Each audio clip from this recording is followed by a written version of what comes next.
Hello everyone, this is Sister Mary and welcome back to Homesteading Haven. Today you are in for a treat.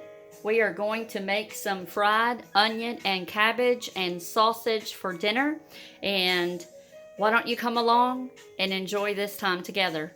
I've already oiled my pan. I use bacon grease droppings. I just saved them in a jar, and so I've already got my skillet ready. This is a cook stove, so I'm gonna move this over just a second. I'm gonna show you how I put my wood in. It's burning really nicely. But when you're cooking, you gotta keep it burning. So keep adding that wood so it will stay hot. And I can't wait to hear the sizzle of the onion and the cabbage in just a few minutes. I hope everybody is having a great start to the new year. Brother John and I have been very busy. We've had a lot of cold weather here in Tennessee, so extra chores on the homestead for our animals and just our daily living, but that's okay. Let's get right into this. I've already chopped up the cabbage. This is a head of cabbage. And you can pick yourself a small one, a large one, whatever you would like.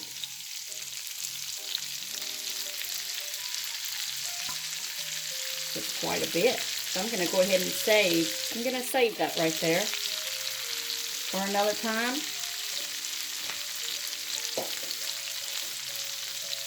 This is 2 onions already chopped up. Add that in for flavor. Some of you might have been, thinking, well, why do you save bacon drippings? Oh, so good. Let me tell you. Not only in green beans, but any dish like this, a country southern dish. Now I'm going to let that start for just a second. Going to give it a stir. Mix that onion in with that cabbage real good. And also get that bacon grease in there.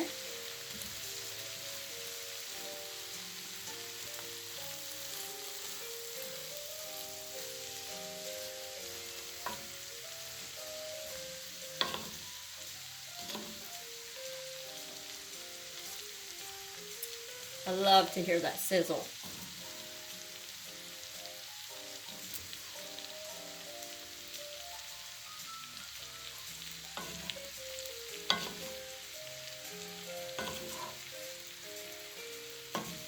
You see how fast that starts to turn our cabbage a light golden color. And we're going to continue to cook it. Get all of this crunchiness out. You could add salt and pepper if you want, or any other kind of season that you like.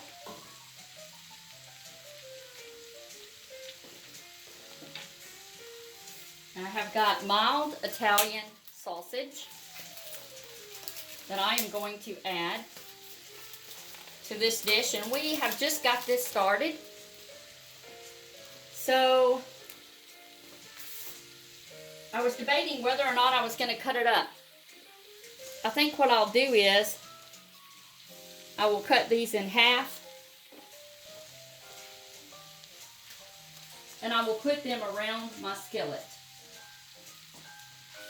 But you can cut them in small 1-inch pieces. I am leaving the casings on the sausage.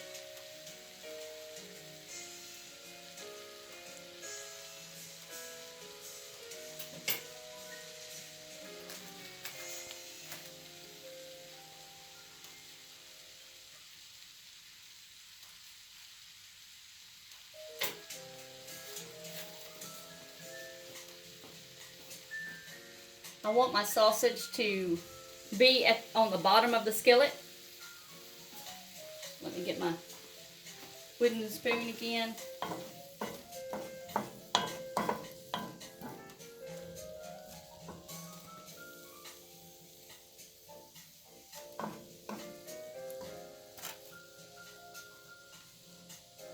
And then you can cover it back up if you want.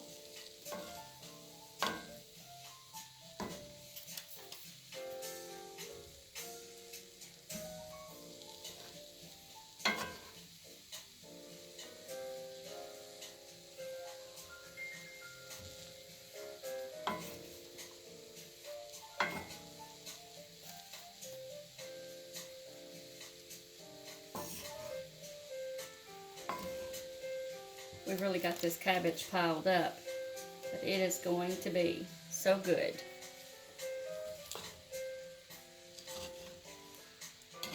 I think it's about 30 degrees here in Tennessee. We have had temperatures as low as 7 at night and 12. Now that fit just right.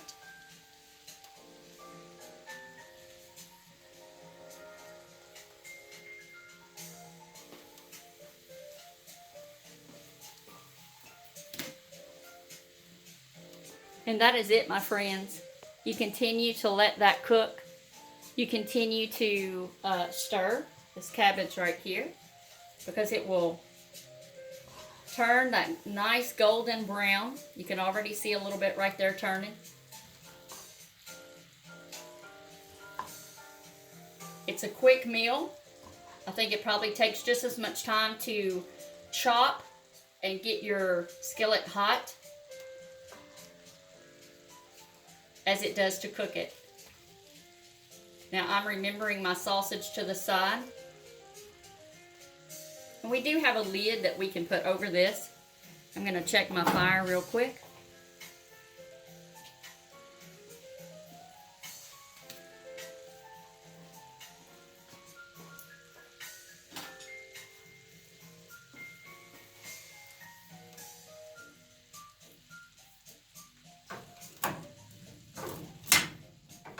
I'm moving my wood around a little bit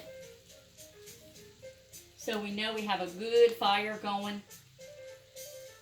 It's so important when you're using a cook stove to keep an eye on your fire. Also, when you're stacking your wood in, make sure that it's not all bundled on top of each other, but you've given space for air to get through and let that wood breathe.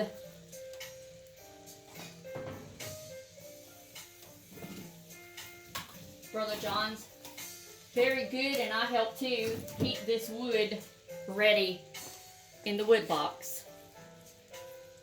See if you can see it over here.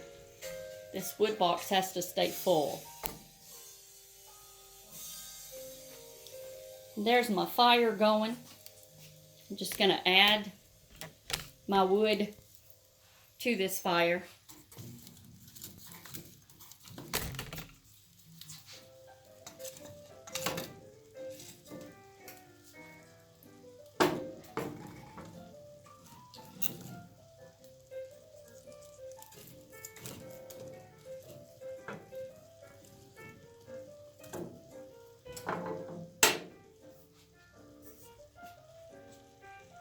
This cook stove is Great Majestic, and I believe this one is from 1908. It needs some polish right now where I use it quite a bit. I'm also going to pull out the side over here and let that fire start getting a little hotter. But you see that I'm leaving the cabbage and the onion to cook. I have a lid that I'm able to use on my cast iron if I need to.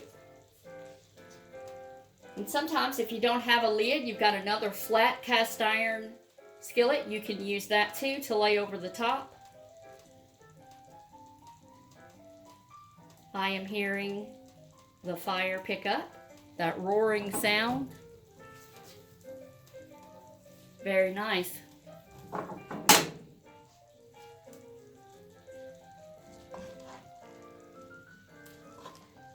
This is a southern dish that my family's been eating for probably 40 years.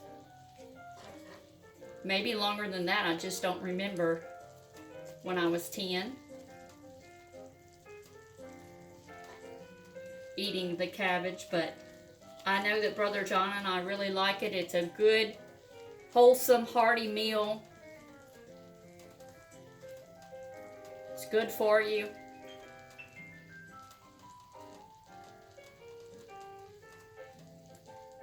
I don't know if you can hear the sizzle or not. but it is starting to cook very nicely. Now I leave my sausages around the skillet. Remember, I've got them hid right here. I just leave them around the skillet and begin to turn those over when they start to brown up. But for now, we just let them rest around that pot.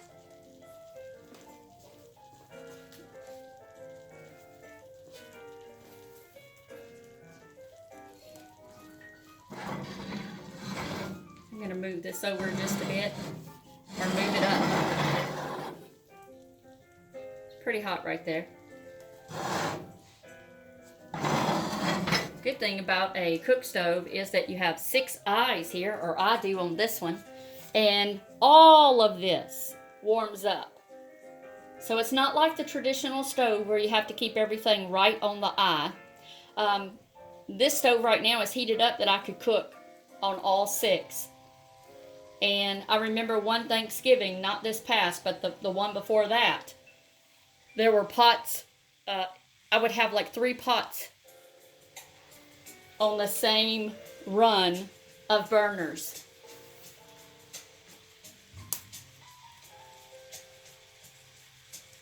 I'm starting to hear it sizzle up a little bit more, which is a good sign that our fire is burning nicely.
All right, everyone. That is what's for dinner, lunch, maybe even breakfast if you really like cabbage and onion. But it's again a very wonderful, warm, southern cooked meal. A head of cabbage, 2 onions, whatever oil you want to use in the bottom. Get your skillet heated up. Put the oil in, put the cabbage in, put the onion in. Do the sausage as you would like. I put it around the pan so I can very easily stir my cabbage in between and turn over, but you can also cut up small. Leave the casing on the sausage, take the casing off, whatever you would like. This is Sister Mary with Homesteading Haven, and I hope you have enjoyed our time together in the kitchen.